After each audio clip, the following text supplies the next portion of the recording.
প্ৰত্যেক বছৰে খোৱা এই ইফতাৰকণ নাখালে ভাল নালাগে কিন্তু মাতি আছিলে বহুত দিনৰ পৰা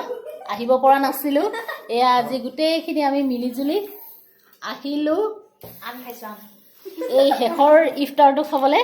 আকৌ ঈদ আছে বাৰু ঈদলৈও নিমন্ত্ৰণটো দিব কিন্তু সেয়া আৰু ইফতাৰ খাই লওঁ কি ধুনীয়া ধুনীয়া কি ক'ম আৰু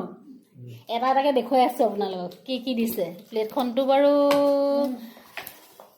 বেক কেমেৰা কৰি দিছোঁ ৰখক হৈছে ফ্ৰুট চালাড সব লোকচান নকৰে বাইদেউ কাৰণে কৈছোঁ চানা পকৰা কাষ্টাৰ্ড দহি বৰা চিকেন পোলাও এয়া আমি এতিয়া গোটেই গালে ধুনীয়াকৈ খাম অলপ আমাৰ দেৰি হ'ল অহা মালিকনীয়ে খালে আৰু আমালৈ ধুনীয়াকৈ এইদৰে সজাই থৈ দিছিলে মই আৰম্ভ কৰিলোঁ এয়া চবেই আৰম্ভ কৰিছে আৰু মই এয়া প্ৰথম কি দি খাওঁ পৰিয়ে থাকিলে আঙুৰ দি